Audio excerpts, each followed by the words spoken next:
Imagine waking up one morning and realizing you don't care about pizza anymore. Not just that you're not hungry, you genuinely don't care. The smell doesn't excite you. The thought doesn't comfort you. And then, slowly, you start noticing that other things don't excite you either. Your favorite show feels flat. Your best friend's jokes don't land the way they used to. Even sex feels somehow distant. You're still you. But something inside has gone quiet, and millions of people around the world are reporting exactly this. They call it the Ozempic personality. This is not a fringe theory. This is not conspiracy. This is happening right now in real time to an estimated tens of millions of people who are taking GLP-1 receptor agonist drugs, the class of medications that includes Ozempic, Wegovy, Mounjaro, and Zepbound. In 2023, publications like The New Yorker called it the Year of Ozempic, and Science named GLP-1 drugs its breakthrough of the year, praising them for fighting obesity, reducing heart attack risk, and even showing promise against Alzheimer's. These are extraordinary drugs, genuinely revolutionary. But something else is happening in the shadows of this revolution, and it's changing who people are. Let's start with the basics. What even is Ozempic, and why is everyone on it? Semaglutide, the active ingredient in Ozempic and Wegovy, was originally designed to treat type 2 diabetes. It mimics a natural hormone called GLP-1, which tells your body it's full. It slows digestion, regulates blood sugar, and sends signals to your brain saying, "Stop eating." The weight loss results were so dramatic that the drug became a cultural phenomenon almost overnight. Celebrities, influencers, suburban moms, tech executives, everyone wanted a piece of it. The drugs triggered availability shortages across pharmacies worldwide, and people were paying hundreds of dollars a month out of pocket just to get access. But here's where it gets genuinely unsettling. Semaglutide doesn't just suppress your appetite for food. GLP-1 receptors exist throughout the brain, including in the reward and motivation centers, areas that govern dopamine, desire, and pleasure. And when you start suppressing those signals, the effects don't stay neatly within the boundaries of hunger. Users have reported feeling less hungry for food as well as for other pleasures, with some describing a diminished passion for hobbies, work, and relationships. Think about that for a moment. A drug you take to stop wanting food starts making you stop wanting things in general. Doctors and patients across social media are reporting a kind of emotional flattening while on GLP-1 drugs. There's a term for it now. The media calls it Ozempic personality. And while it's not a formal medical diagnosis, the reports are stacking up faster than researchers can study them. People describe it as going through life wrapped in a layer of emotional cellophane. You can see everything. You can function, but you can't quite feel it the way you used to.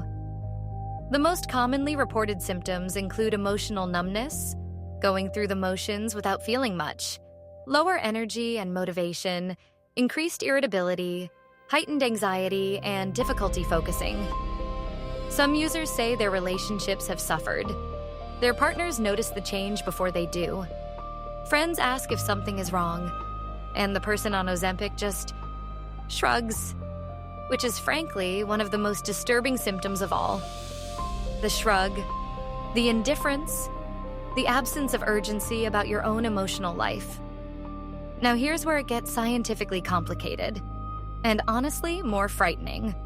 The negative feelings are generally attributed to changes in the dopamine, or reward center, of the brain. But it's not entirely clear exactly how GLP-1 drugs are interacting with dopamine.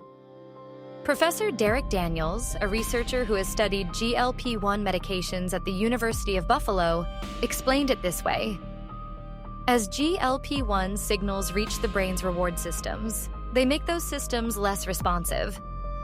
Less responsive to eating, but potentially less responsive to everything else that triggers dopamine.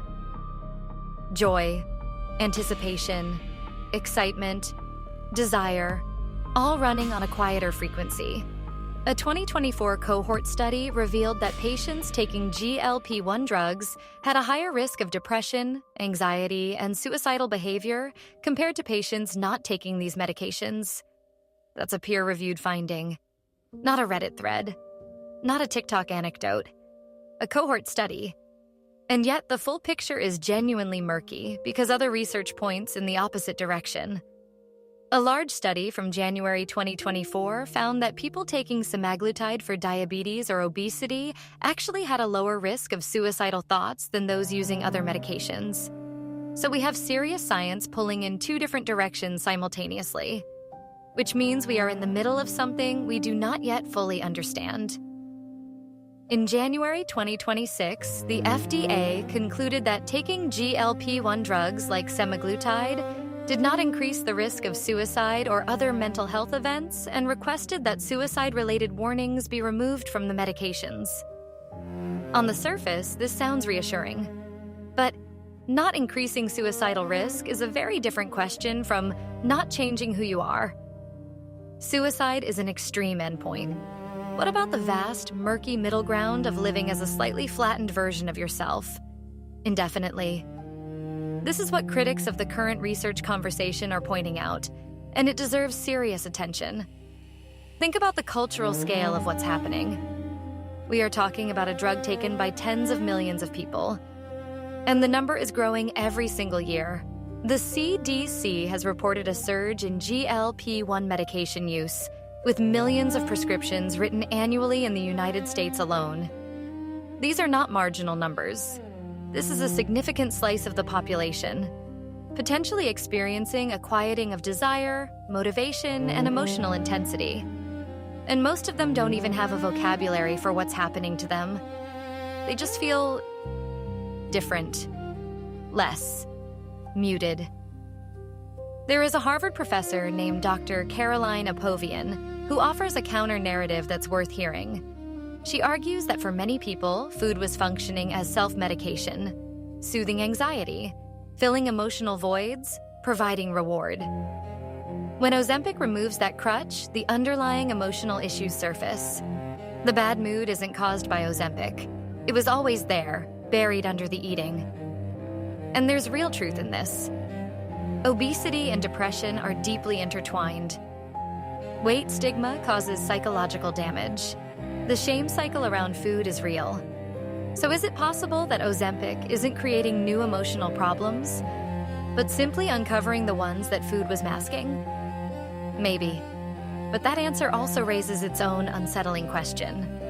If food was your coping mechanism, your dopamine source, your comfort and ritual and pleasure, and Ozempic takes that away without replacing it with anything, what happens to the person left standing in that space? Especially if the drug also dampens your motivation to seek out new coping mechanisms? You're not soothing yourself with food anymore, but you're also not building a new life. You're just suspended. People with pre-existing mental health conditions appear to be more sensitive to the emotional effects of these medications, and rapid weight loss itself, regardless of how it's achieved, can disrupt established coping mechanisms and trigger emotional shifts. Your identity, after all, is partly built around your relationship with your body, with food, with desire. Change all of that in 6 months, and your sense of self doesn't just quietly update. It fractures. It has to rebuild. And not everyone has the tools to do that rebuilding. Here's the part of the story that almost nobody is talking about, and it might be the most important part of all. We don't yet know what happens to people who take these drugs for 10, 20, 30 years. We don't know if the emotional flattening is temporary, an adjustment period, or if it settles in permanently. Some users report that the emotional effects fade over time. Others describe lasting changes that don't resolve even after months on the medication. There is no long-term human trial data on the neuropsychiatric effects of GLP-1 drugs taken across decades. We are, in the most literal sense, running the experiment on living people right now. And this is not a small experiment. This is arguably the largest pharmacological intervention in human history in terms of scale and speed of adoption. More people are on GLP-1 drugs today than have ever taken any weight loss medication in human history. And the projections suggest the numbers will keep climbing. Some analysts predict that by 2030, GLP-1 drugs could represent the single largest category in global pharmaceutical sales. We are reshaping human metabolism at civilizational scale. The question that haunts this story is not just medical. It is philosophical. What is personality, really? It is the sum of your desires, your reactions, your hungers, for food, for connection, for achievement, for experience. It is built from your dopamine responses, your emotional patterns, your relationship to pleasure and pain. If a drug quietly turns the volume down on all of that, have you lost weight? Or have you lost something more essential? Have you become healthier? Or have you become less yourself? There are people who report that Ozempic saved their lives, that losing the weight gave them back their mobility, their confidence, their future, that they feel more like themselves than they ever did before, free from the tyranny of food obsession. Those stories are real, and they matter enormously. The majority of users tolerate these medications well, and most experts emphasize that for many people, the benefits significantly outweigh the risks. This is not a story about a bad drug. This is a story about a powerful drug, interacting with something far more complex than body weight. Because here is the truth that the pharmaceutical industry, the diet industry, and even well-meaning doctors have consistently underestimated. Human beings are not just bodies to be optimized. We are creatures of appetite, of craving, of wanting. And when you reach into the chemistry of wanting and turn it down, you are not just adjusting a calorie equation. You are touching the very architecture of what makes us feel alive. The Ozempic personality crisis is not a crisis because the drug is evil. It is a crisis because we moved so fast. Because the weight loss results were so spectacular that the cultural conversation skipped straight past the harder questions. Because millions of people changed their brain chemistry before the science had time to catch up.